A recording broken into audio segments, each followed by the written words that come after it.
Well, thanks for having us, and also thank you all for coming.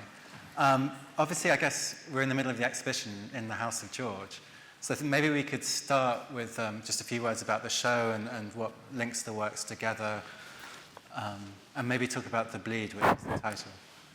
Yeah, so, I didn't know so The Bleed, well, the title of the show came from the area around the painting. So if you haven't seen the show or the work before, I'm thinking a lot about how with the skin, the body, it's predominantly about the human form and also the area in which the human form situates itself in. So with this series of work that's over 2 parts, this is the first part, the second part will be in LA in February.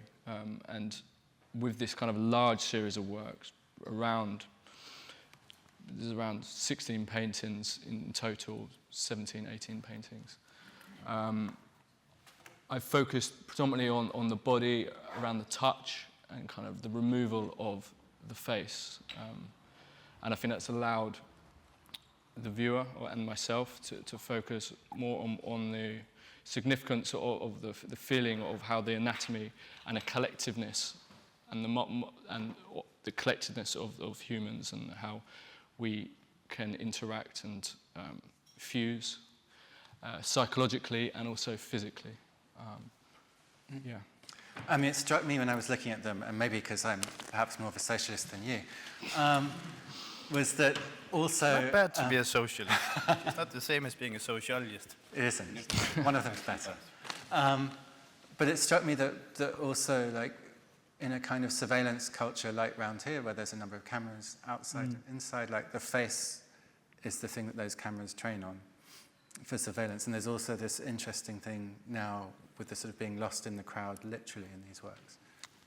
Yeah, I mean, it's funny you say that because there are hints of this idea of surveillance or kind of facial recognition. I've thought about that before, where you actually kind of remove the face, but then there is this sections of the painting where there is almost the frame in which there would be the face.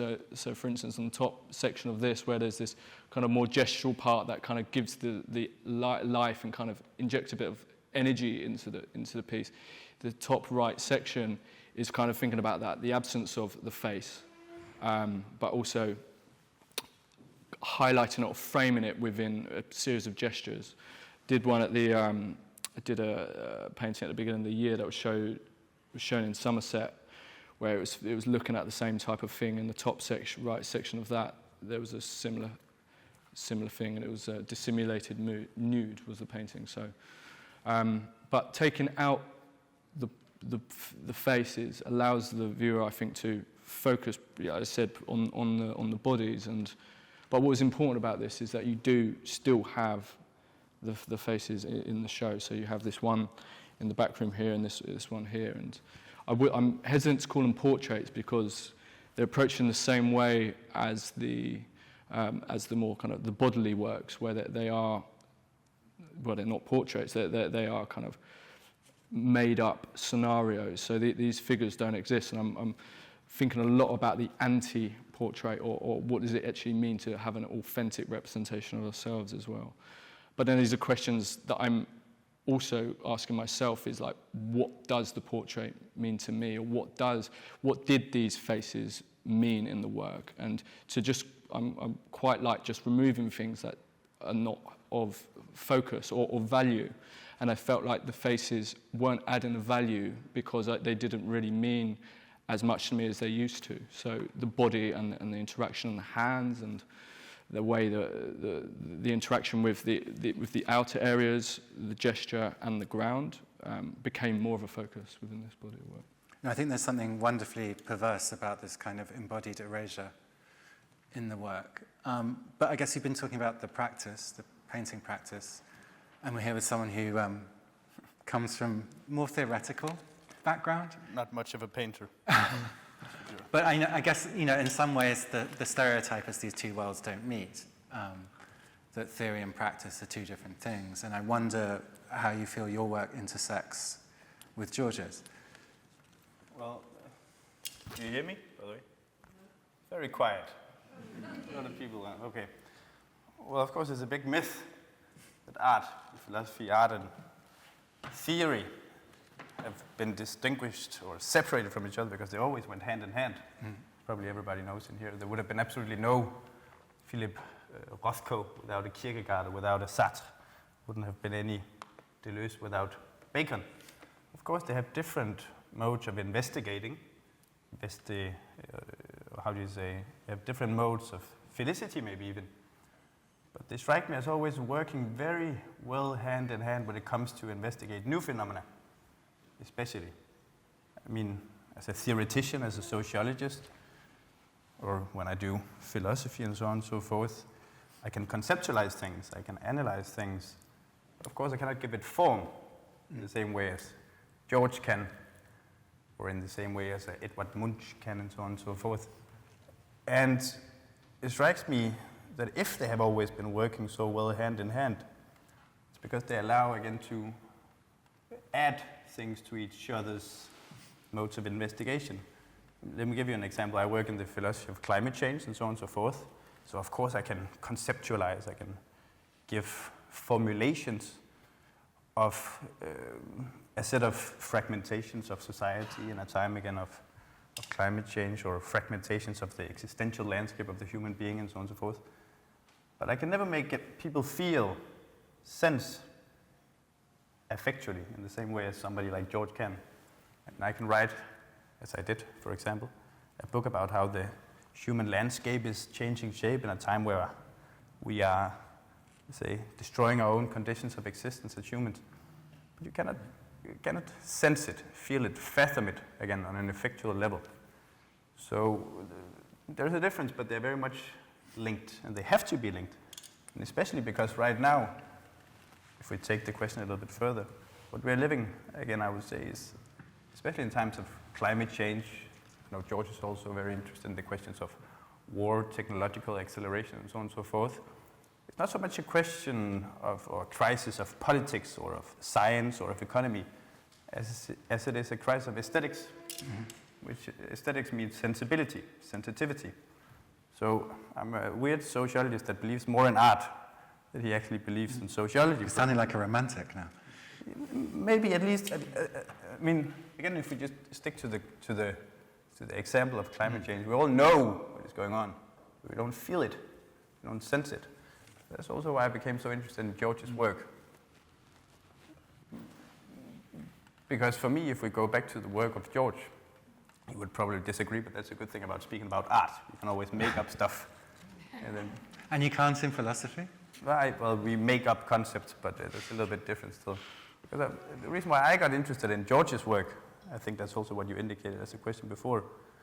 Because, of course, the question of the body, the question of the human figure, and so on and so forth is at stake. But it's fragmented. It's fragmentations. It's splinters that I've seen nobody paint like George did. And then I realized he was a fan of Chelsea FC as well. Yeah. And then we got into fragmented conversation around that. Yeah, we met not through anything creative or anything like. We met in a bar in Paris, so it was only until we started actually picking each other's brains and we became good friends, and then everything else fell into place after that, and we had a lot of long nights of conversation, and I think the fragmentation, but also the friction or the uncertainty and the questions rather than answers. I think there's something more and more I've understood about my own practice, and also my role maybe as an artist is that there is less answers all the time, and I think how the work, my own work, it exists in the best form is when there is those vibrations of territory. So whether that's form, abstraction, thought, emotion, or whatever that is. And I think whenever I'm assessing the paintings, and also when we're having a conversation, I'm very hesitant to then it can't be too direct. There still needs to be this kind of bit where it holds back, and there is this element of questioning and uncertainty, but at the same time there's a way in which we can all enter something, and an entry point into for instance, with this, it is about the human form. Made in now. It's not made 10 years ago. It's not made 50 years ago, and so on. And how our relationship with time changes how our relationship with the work, and for me, that's become also a bigger realization, is that time continues to go and the world continues to change. I continue to move and morph, and the work has to allow that space for that. And you have to allow that process in which you are creating, whether it's writing or whatever, to allow that to be there. If that makes sense. I think what's struck me about your work is that there are times when I think, okay, there's a series of forms that are coming together, and other times when I think there's a series of forms which are falling apart. And perhaps those two things are connected as well, like creation and destruction, in a way with what's going on ecologically and environmentally in terms of the damage there and how that affects the human psyche and the human form. I think you've written a lot about this. Yeah, we live in a very interesting time. You are not the same person as you were 10 years ago, neither are you, neither are you, neither are you. We've simply changed shape as human beings. We're undergoing, to use your words, a human metamorphosis today. We all know we live in a new world where the habitability conditions of the earth are being destroyed and so on and so forth. But by the human being being the very cause of this destructive metamorphosis, what I've been writing about is how the very conditions of the human being is metamorphosing as well. We are realizing that we are another kind of existence, another kind of being, another kind of species, one that is by every step it takes dragging a set of destructive traces after it, that is now coming back to us as a boomerang, destroying our own conditions of existence, which is a very weird thing. Think about it. I think the human condition in itself, I think, we are kind of have this kind of wider sense of ourselves and this kind of very isolated sense of ourselves, the internalized thought, the contradictions within one's own self, is just as kind of important as these kind of wider senses of what we live in within a culture. And I think with what I think about a lot as well is like, and I think just naturally how I am is there is a lot of conflict within one's inner self that we then have to then operate in this wider sense of who we are as individuals, but as a collective. And with that, that's where the I call it vibration, but the blurring or the uncertainty comes in, because in some ways there's one part of you that's wanting to be incredibly certain and so rigid and have this uphold a clear vision or philosophy, and then there's another part of you that is completely lost and confused. And I think it's good to feel both, and I think it's natural to feel both. And I think that's kind of where, but I think all these things feed in to this wider sense of being, whether that's as a collective as well. I think it's interesting that there's a game of assertion and denial in what you're saying. It's like, this is a human form, this is a body, but it's not going to have a face, it's not going to be an individual. That things are put forward and things are pulled back. And I wonder in your process, is that when you're painting the works, is it sort of constructive, or do you have a form that you're then deconstructing? I'd say it's constructive, and then maybe back and forth. Really, I think sometimes you think you know the answers, and then it changes completely. Like this painting was one thing, and then it had like various forms, and probably most of the paintings you see, I see the lifespan of the works, or like the timeline of the works being made in various forms, and then it's the kind of the chosen form at the end that is the final piece. I think that's maybe the process of elimination. There's an adding and also you pushing things to the extremes and then bringing it back. I enjoy doing that. I think naturally in the studio with multiple works, but also within individual works, seeing how far they need to go, assessing if that's where the painting is, or that's where it's best represented, and then thinking, actually, no, this isn't right, and you have to bring it back. And that can be the composition. And I think actually when you can assess the paintings you can see those kind of indecisions in there, and some of them it's important to keep that because that is the human part of the work. That is the bit that's psychological, and that's the bit where you're assessing the marks, you're assessing time, the elements of time and anatomy as well, or maybe like on the physical way of looking at the works. Yeah. And Nikolaj, you've talked in your own work about psycho-emotional landscapes. It's a good word we made up. You'd never make things up. Come on. And life terrain. And I wonder, I mean, because George was saying earlier about the bleed and how that relates to the ground on which the figures sit as well, and what's around the works. I wonder if you could talk a little bit more about this psycho-emotional landscape. And it's a little bit what George is describing before right now, where we are again feeling fragmented. We are feeling uncertain about what we are, what our ethical horizons are, what our moral horizons are, and so on and so forth. We can go back to painting. I was speaking to the wonderful, one of the leaders, I think, here of the gallery yesterday.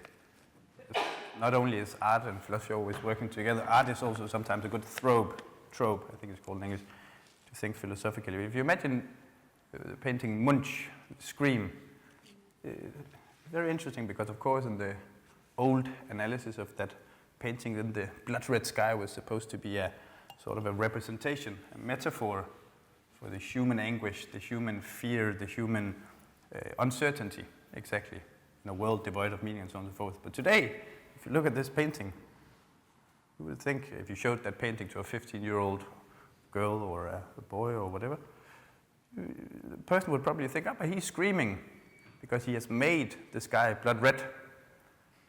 So we're standing at a moment where that value that we probably all kept as the most important of our individual and collective life, which is freedom, we are moderns, had all of a sudden, whoop, turned around on us like a boomerang and has proven to destabilize, again, our conditions of existence as a collective and as well as an individual.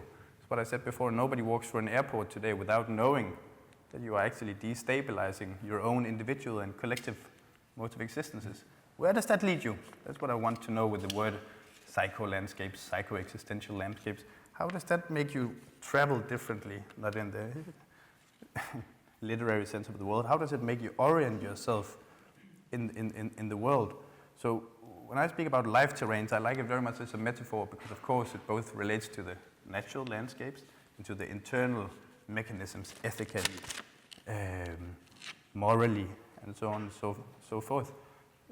So the idea of psycho-emotional landscapes is simply the old existential questions of what are your bearings, what are your anchor points as a human being, what are your ethical horizons that are all of a sudden now being destabilized. Mm-hmm. And that's why I'm so in love with these paintings here. Because I see exactly a fragmentation, a splintering, and non-knowing that was always being posed by the old existentialists, of course philosophically, but also painters. Munch is one, there's many others. Where you're seeing exactly that let's say, again, ethical dissolving that you're speaking about.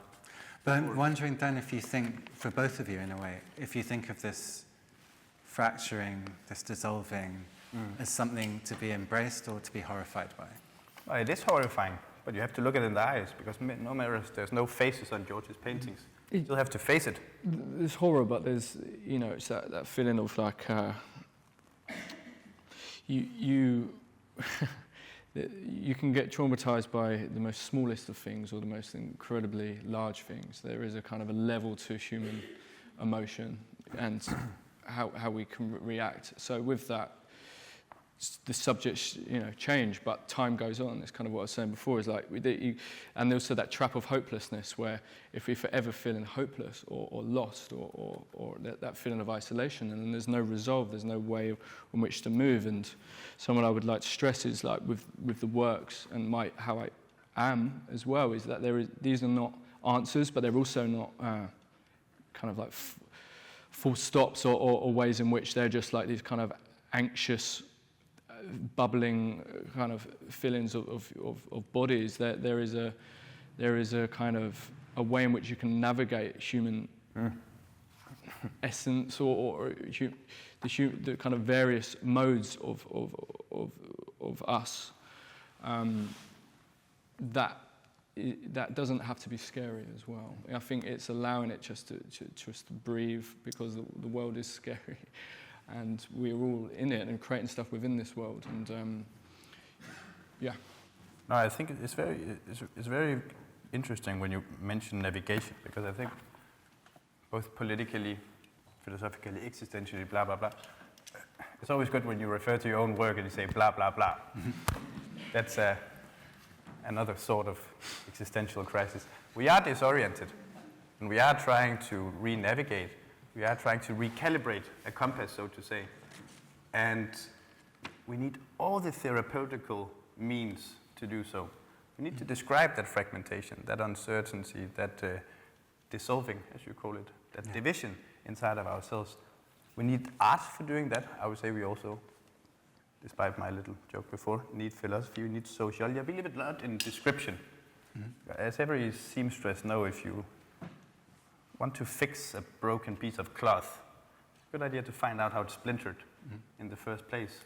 Again, to stay with the trouble, as Donna Haraway would say. Yeah. I think I guess that maybe leads me to ask, like, does art and philosophy require trouble or crisis, depending on which way you want to put it, in order? I think it's a byproduct of just being in a. I think both things, also including anything that is an outlet, whether it's literature or song or music or whatever. Like, it is a byproduct of living in the society. I think, like, these aren't. It's not one then the other. Like, we all exist in various forms. We have different backgrounds, but you kind of have we're very what's the word? Like, it feels very natural to express, and that can be in various forms. It's not that it's just about art, and it's not just about you can go to a football match and there is this extreme expression. There's a collective theatre going on. Yeah. I think you've got to be, I think, very careful to not like isolate too much that there is the artwork, the art, and then the rest of the world. It's like these things interject and are a kind of organism that's working simultaneously. Yeah. There isn't one then the other, I don't think. I don't know if you want to add to that, but that's a challenge. Oh, you're probably right. I think both the idea that theory, philosophy, social theory, whatever, is detached from the world is completely silly, and I think the same thing with art. I mean, it's always situated, it's always both mirroring and forwarding certain questions, certain worries, or a certain crisis, as you said before. I think I'd probably be in a lot of trouble if I said there is no good art without a crisis. Yeah, but I was going to say the crisis makes you reflect upon what it goes back to your positioning. You know, like for me, like in general, like you kind of go through your life loving art and you're doing your stuff, and then there's a moment where you're like, okay, so what is this? What is my role now? And what is the role in time and moving forward? And on a kind of individual level, you kind of look back and you think you've got a certain amount of time on this earth. And where is I can make a certain amount of work and I can do a certain amount of things. So what am I going to choose to do with that? And I think as time goes on and I change and big disasters happen and wars happen and politics change, whatever, like I'm existing within that framework, within a certain period of time. So you reflect upon that as well when going to the studio and when thinking about the work and more individual kind of conversations I have with myself. That's what I'm assessing, you know, and that's what the work is as well. Hopefully, it will always be for me. But it's still an interesting question that he's asking in the sense of, does crisis generate good art? Does it generate good philosophy? I have this friend of mine who studied philosophy in the 90s, and they were all very smart. They were all very ambitious, but none of them really became anything, even if it was some of the best thinkers of his generation. And he always said we had no question. It was the 90s, it was the zeros, the end of history, liberalization, progress, capitalism had won, and so on and so forth. There was no question. And of course, you're completely right if I understand your question or what it indicates, which is that at a certain moment in history, there is a civilizational But then this is, I think this is the macro and the micro thing again, because then you have like, you can have like, there's a history carries on. You have that. You could like write paintings all the time. You could do paintings all the time, and it morphs into its own thing endlessly without a crisis. But then only things become significant, and they have a context within the time that they're made. So, I think both those things will happen simultaneously, regardless of each other. But then it's only when they kind of then join in the middle at moments in time, or upon reflection, that then they hold a significance. I don't think in the time when you're making it, people have, I don't think that this is going to be significant. You're just reflecting on your own journey, and then there's this outward journey that's happening at the same time, which is the flow of life. Yeah. It's interesting as well that you're mentioning time, because I think the other thing with your work is that whilst it's very much of the present, it also has a conversation with art that came before. And when we walked in, we were talking about what the work reminded of us, and you said Delacroix, Liberty Leading the People, and I said Michelangelo, The Dying Captives. Not bad references, huh? An accolade. But I'm also interested in that whilst it's of the present, it also exists in dialogue with other painting. I've just come back from Madrid and seeing the Goyas there and seeing how his life went, and the different stages of his work. That really hit home. I think it was like that, and then that was like during the Trump election, and there was all this stuff going on, and it's just there's this like reflection on kind of the Enlightenment, the kind of re-Enlightenment at that period, and then you had like the kind of Inquisition and this kind of the paranoia of the kind of the burning of the witches and all that stuff. So you had these kind of extremes happening at the same time, and he was kind of existed within all those time frames and all these questions really. And it's only like upon reflection or seeing those works shift dramatically with like the painting, which is the massacre painting, and the reflection of war and his relationship with the war. I think it was reaffirming that painting, or my judgment what it was, is that painting is this entry point into history, but also into subjects. That's very different to, for instance, a photograph, which obviously wasn't available back then. But there is this kind of there is a way you can navigate the work in quite a beautiful way, although the subject matter can be quite extreme. Anyway, that was my take from that. Yeah. I mean, I think it's interesting as well to think of, you raised the subject earlier of time and change. And you've previously written that every time you want to deny, anything about art, you normally write that art doesn't have a stable meaning, as we all know. But I think that's interesting too, that these things, once you've painted them and put them in the world, they travel through the world independently of you to some degree. And the meaning will shift and change just as much as the bodies are shifting and entwining and changing within the work. And I wonder if it's interesting to think about that, about how the meanings of the works themselves is always going to be unstable to some degree, not just the forms. Well, I'm a constructivist, so I would say yes. Every art piece always, again, travels through time, travels through culture, travels through crisis, and there will always be a new added layer to it, a new added meaning, a new added perspective in between the work, the viewer, and the context, the time, and so on and so forth. Again, one example was the Munch painting today that I completely believe, have another meaning attached to it than before. You could say the same thing with probably even the Delacroix painting that we were speaking about. But it's interesting to think, would you think that in the future these paintings would have a different meaning, different set of, let's say, representational frictions? Who knows? I mean, the only thing I would say is like whenever I'm thinking about the works is that there is a certain amount of human. I think about like the internal, and like the internal, regardless of the subject, kind of remains the same. Like the feeling of anxiety, a feeling of trauma, a feeling of love. I mean, do they get heightened as in different periods of time? It's kind of the only constant that occurs. So I kind of think about it like that maybe that there is entry points in that there'll be humans looking at them in different contexts in future with the similar emotions that I have. That's like how I assess it, and that's how I assess and navigate the work through those kind of means. I think it's not up for me to know what the context will be. Oh, but it is an interesting.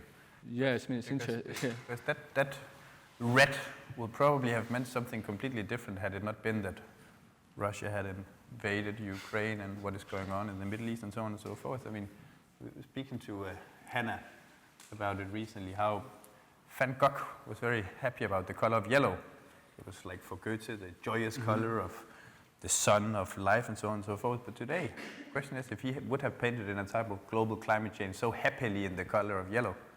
Because today the color of yellow is also heat waves, it's also crops that are dying and so on and so forth. So there was a good book I was reading. It was talking about like the different colours and what they represent, and the feeling of white and purity.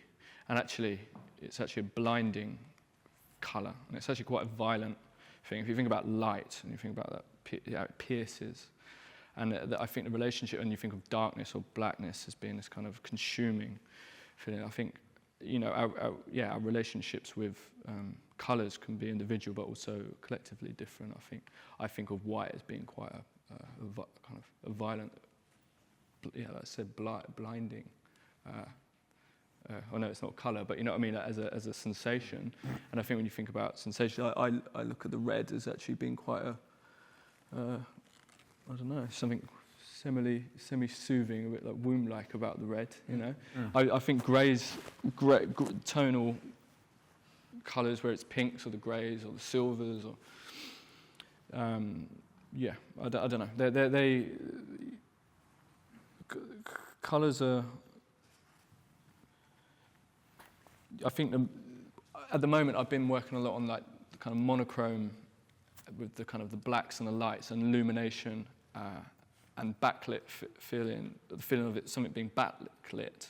And I think whenever I'm looking at colour, I'm not really looking at the colours themselves. I'm just looking at the values in which they have in relation to each other, whether that's the contrast or the saturation. And that's how I assess colour. If I'm thinking about the areas around, like this one here, I think there's actually a similar tonal value.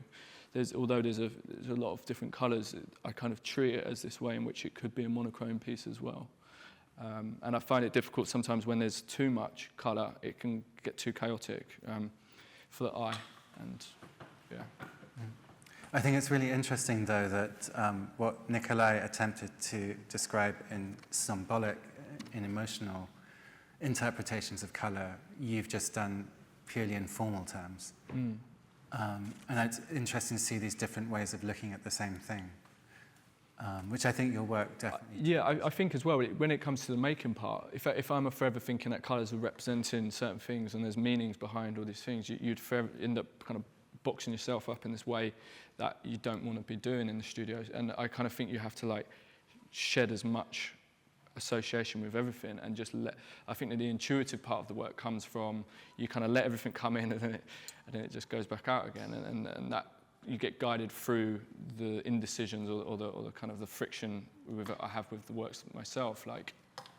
And as I said before, the various forms the works take, you know when it's right and you know when it's wrong. For me, like I know when it's not working, so you just change it. So that's. So I guess this is begging the question of how you know when it is working. Yeah, well, I know when it's working when you look at it and you don't feel anything. You don't feel any friction. It can exist. That's when I know it's worked. Even if it's about friction. Even though it's about friction. Yeah.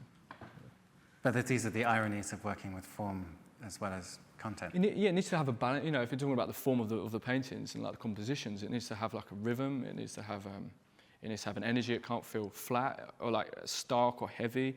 There's a heaviness, but it needs to have an injection of life to it, whether that's within the mark making or the sets of forms themselves. I think all these components create a certain experience where I think with how I assess my own work is you can look at it for like a second and it just exists and you know that there's no friction, but then you can look at it for a while and then you can start to enjoy every moment and it still has the same amount of value as it did when you first had that initial hit. And sometimes you're balancing out that and you're making those sets of decisions in the studio when kind of assessing those, when assessing that. I think it's interesting, when we began this discussion, you were talking about the scenes of crowds or communities of people in the majority of the works, and this erasure of the face, that you'd wanted to erase the face. And I guess, were I a psychoanalyst, I might interpret this as an anxiety about, or a feeling that within a crowd you need to lose yourself.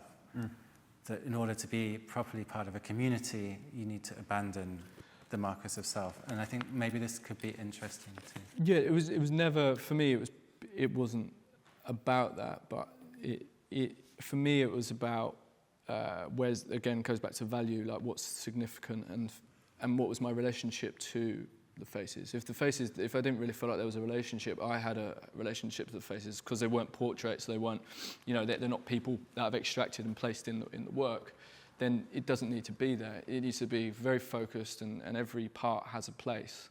And I think it allows the viewer to then navigate that in a very clear way, because they're not asking the questions, so what's the face? What does that link to that?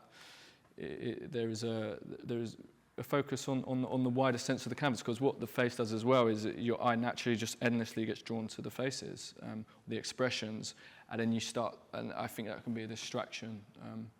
But I think what we were talking about earlier about like the element of ground, and you were saying about maybe me propose the painting where we were talking about Bacon and how his work seemed to swirl almost, the faces swirl. And then we talked about mine where the ground is very significant within the work, for the works to feel grounded and that there is a weight, and something I've been trying to achieve but haven't quite got yet is that feeling of weightlessness and suspension. But yeah, I liked what you said earlier about with the piece. I'm going to say about. But the thing with Bacon, you know more about that, of course, is that he was writing in That's the what you always do when you start talking about art, is deny any competence. Anyway, but now I guess the show is on here now with Bacon, right? But it's very interesting. Of course, he was writing in the whole, I would say, interested in the whole post-structuralist, maybe even postmodernist, what became postmodernism later, questions of an identity that is floating, right? So every time you see his face, there's a, let's say, a dissolvement of the identity of the being, but it's always horizontally. It always disappears in this direction. You become something different. So what I'm trying to make George do, and that you can never do that to a painter, you can never tell him what to do. But I would be very interested in seeing, exactly because of those questions that I was trying to pose before, what it means to be a human being when you are, by every step you're taking, destroying the very ground that you live off, the soil, the earth, and so on and so forth. Imagining a Bacon of today who is painting an identity of a human being being, let's say, swirled down towards the ground. Because that's what we're all experiencing. We're realizing that we're standing on a ground that is shaking due to our own mode of being. And that is the double aspect of what I would call a new existentialism, in the sense that at the very same moment that we're realizing that the human being needs a set of earthly conditions of subsistence to live, both individually and collectively, we are destroying them. So this double move of realizing that you belong to an earth that you are destroying at the same time, I think that could be interesting for a Bacon of today, or for a, so to say. And George, do you think you're part of this, or do you identify with this idea of a new existentialism? I think when Nikolaj proposed the term, or whatever, it was never,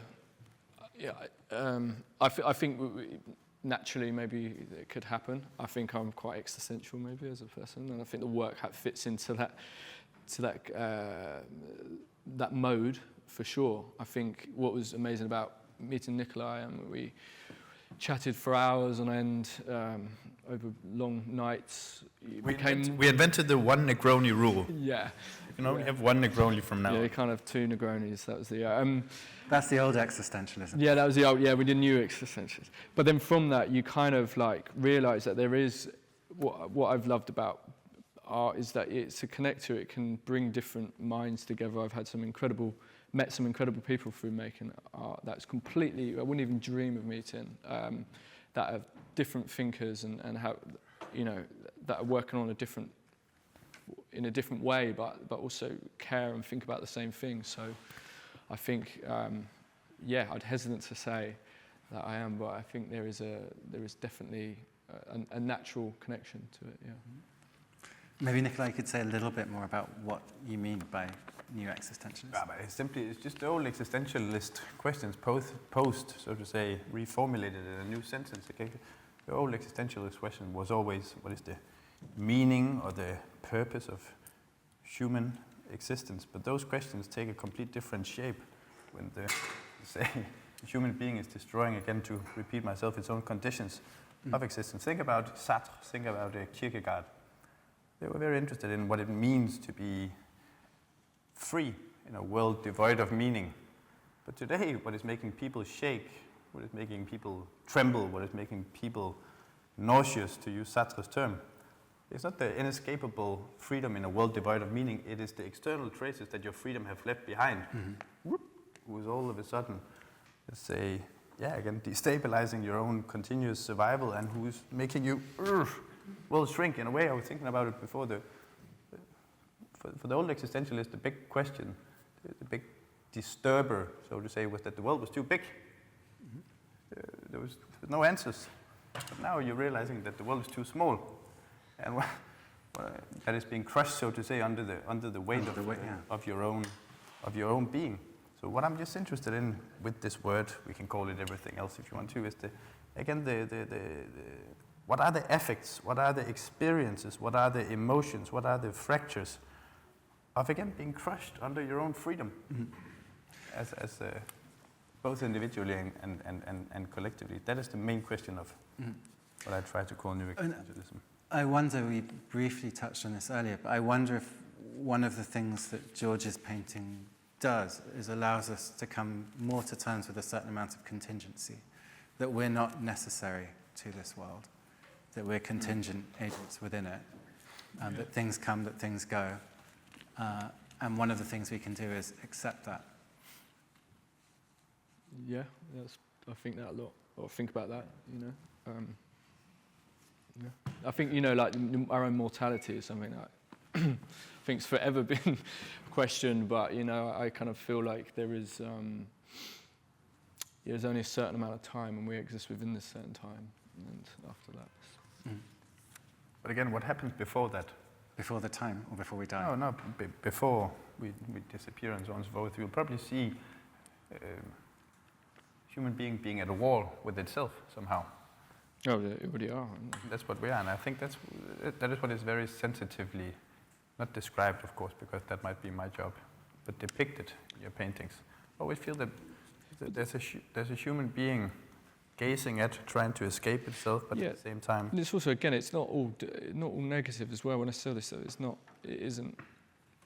it can feel very heavy and feel quite existential. But I think actually as well, there's a beauty in the fact that there is a finite amount, and that that there is a beauty to this as well. And beauty is really important. I think it's always frowned upon to use that, but I think we need a bit of that, And to enter the works and to navigate, you need to feel seduced. You need to have a way in which you enjoy it, whether it's music, whatever it is. There needs to be an enjoyment and a human response. And I think about that as well. So it's not all negative. No, but it's very unfashionable to be an optimist in the current time. Yeah, but you have to have it's got to be a breath in it, Yeah, you're right. It's got to be a breath, and otherwise nothing would matter anyway. Yeah. But that's a good question. Do you consider your art hopeful? Because I always get that question. I'd say it's I don't know if it's hopeful, but I mean, the fact that I get up and do it means it's hopeful. The fact that you carry on doing it, it's really hard to say. You're right. It's a complete performative contradiction to do something if there's not a slight. Yeah, it's in the notion of doing it. In order to do something, you have to. I wouldn't say your paintings are very hopeful. I would say again that they are very soothing. Soothing's good. I don't mind soothing. It's a therapeutical mean to understand what you are, where you are, when. But I think for me it's that as well. Like it gives me a purpose. It gives me I always say it's like the line in my life. It's like the thing that things come and go and things move, and the one thing that is the constant is the expression of making paintings or making art in various forms. Like that's always been there. Like so, on a personal level, that's what it is. Yeah. You mentioned therapeutic. Do you find them? The images? Yeah. Sorry, the paintings. Yeah, I do consider them. That one is a little bit tough. Maybe. You find that one tough? Yeah, but that's the one you find the most therapeutic. I find that one the most calming. Ah, okay, that's interesting. I find them therapeutical because they allow you to somehow mirror yourself in something confusing that you might feeling yourself. Yeah, I mean that's the space where the heads are not, right? Yeah. The faces are not. But that's something very different than hope. It's an orientation mechanism. It's a navigation. It's a compass, I would say. Compass is a good one. I think, yeah, compass is a good one. I think we've got time for a few questions from the audience. You want to join in? If you've had a therapeutic experience. Yeah. George as well. Or perhaps if you haven't. Yeah. Deeply traumatized by it. Hello? Hi. I've got a quick question. I'm really loving this discussion about kind of existentialism and this kind of philosophy. But I guess my thought when you're discussing it is that perhaps there's a kind of a different way of thinking about this. One of the things that struck me when I was kind of Googled George Rouy's name for the first time was he's got brothers and sisters that kind of all paint. And I was thinking about more like a language philosophy. Is there a kind of language, shared language within your kind of family group? How do you build on that? Because there's this idea of maybe these works come out from this particular moment of time that we're in and they're all related to that, but actually maybe there's a kind of a thing about how was it growing up with your brothers and sisters? Did you share ideas with them? How did that work? Yeah, I mean, it kind of goes back to that, maybe what I was saying about you kind of, it's always something that I've done as a child and growing up. Was even at school, break times I'd be in the art room, and after school I'd be in the art room. So it's forever been like a part of my life. It's only until you kind of get older, mature, and then you start to do this, let's say, professionally. And also as you mature and you realise that there is a position one takes, and my position is this now, and that happens over time. I think I grew up in a household where my dad was a hairdresser, my mum worked kind of an office job, but they were very pro art, and they really were supportive of that. And I think I was the oldest, so I've got a younger brother and a younger sister who are both painters as well. And I think maybe there was that, I don't know how I see it, is maybe that there was this like a way in which they could feel like they could do what I did as well. So they went to Camberwell and they went, they did the same journey as I did. And I said to my sister, I was like, sure you want to do this? Like, she was like at grammar school and she could have done, she could have been more something other than an artist, and but they both chose to do it, and we have conversations about art in general and talk about each other's work. But it feels very natural. Like I think that's what it's always felt for me. It's felt like a natural way of expressing myself, and I think for them as well, probably. Thank you. Just thinking about the show in two parts here at London, the big part one with February in LA, big part two. Do you see these works and the works for LA as the same body of work split into, or do you see the works in LA as an evolution somehow from these works? I had to treat it as one large body of work, that half of it leaves the studio early. So that's kind of had to see it, but then I think naturally, because I'm working on the second part as we speak, that there is always a natural progression. I think the studio, when I'm working, is the extreme. So, and with that, you need to feel energized. I always need to keep that energy. So, when you're working on works like these, they take a series of months. So, with that, there needs to be these injections of new departures and things that you kind of new inquiries. So there will be a natural progression, and with the show in LA, there will be, yeah, there'll be a few new things, but also a continuation. Yeah, and there'll be a mirroring as well. Like there is a second version of this in the show, so there will be these kind of a reflection on that as well. It's kind of struck me when I'm looking at the paintings of you spoken, like it's quite rare for me to see the human form represented. For me, it's quite without a gender, as in ungendered, and for me it feels more like a just sort of universal experience. And I was wondering if that was conscious for you when you were painting it, if you were trying to just show. Yeah, do you know it's how something you've done that, to be honest. It's something I. Earlier on when I started to approach the figure, gender, race, all these things were kind of big anxieties of mine in the studio, just naturally, for how to approach these, how's the viewer going to receive it. And I think I matured in the way I approach it, and then I think the way in which I approach it now is that I'm looking at the human form and disassociating everything else. You just kind of have to treat it like, I don't know, you're just looking at the anatomy. In its simplest terms, and then the rest falls into place. So, and I think that goes back to what I was saying earlier about shedding a lot of the associations with things, whether that's colour or whatever it is, and allowing yourself to navigate these subjects, whatever they are. And then the painting has its cause, and then it has its place. I think, for me personally, there are clear genders, but I think and ethnicities, but I hope, and how I approach it in the studio is that there isn't a system in which I'm kind of picking those out, you know. And I think that helps me kind of make the works, actually. I think before there was a lot of anxiety around it, and I think you can't navigate or be honest or be clear in your thinking if you've got that feeling of weight of anxiety of what if it's going to be like this, if received like this. That's kind of how I see it. I don't know if you want to follow up with that, any questions, but yeah, that's kind of how I see it. Actually, I think it's when you were talking about the therapeutic, the fact that it has become this universal thing for me is what allows you to get inside it, because I'm not drawn to the fact that it's a female form or so, and like as I usually would be. It's more, there's room for anyone to be inside your work. So I guess it chimes in with the whole therapeutic idea. Yeah, I am good.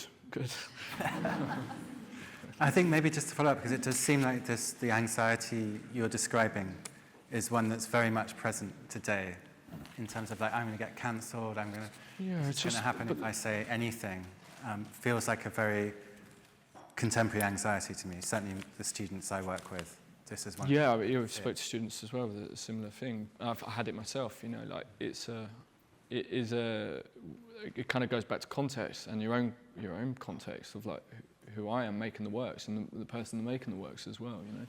All these things are questions you have or I have, but again, you have to, at some point you have to let them go and just let the work exist and then talk about it after, maybe, I don't know, or you know, like, but I hope when I do it it's coming from a clear place in my head. I feel very clear about it.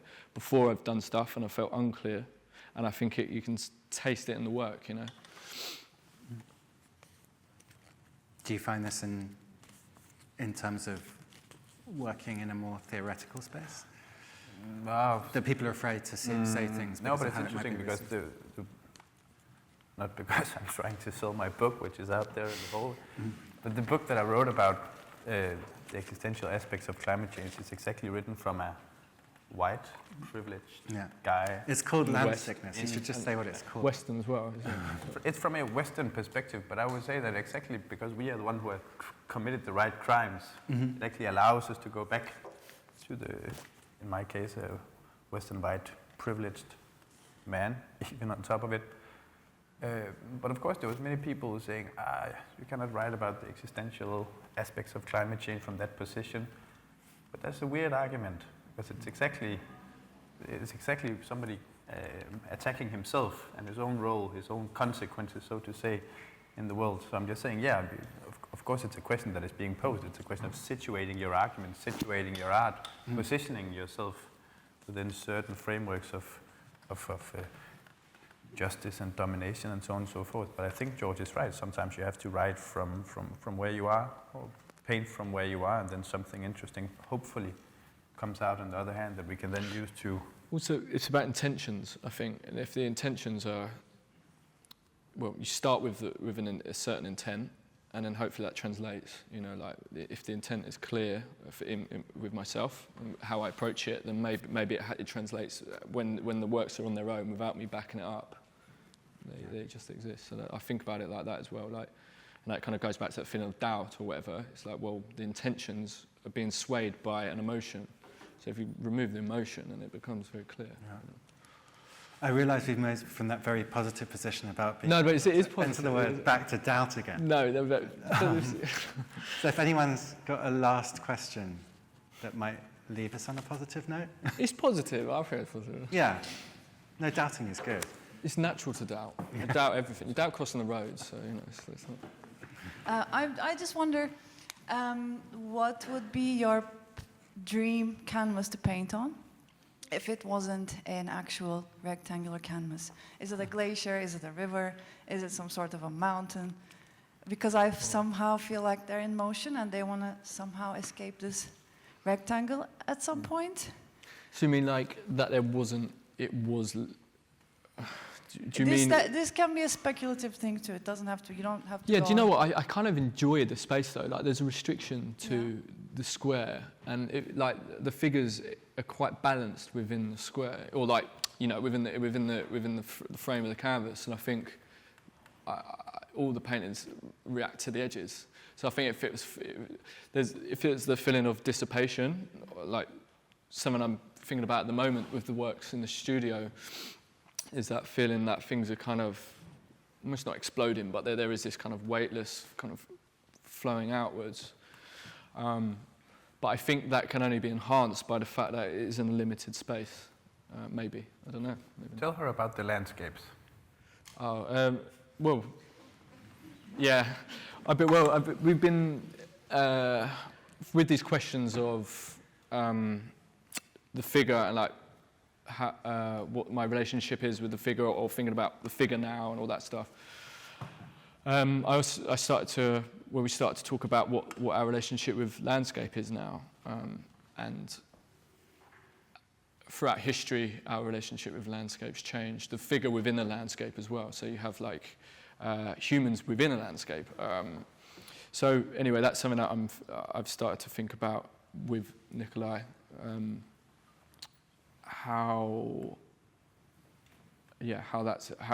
What is a modern day landscape, basically. Good place to end, a cliffhanger. Yeah. To be continued. Be continued. Well, I'd like to thank you both for a really enlightening discussion. And thank you.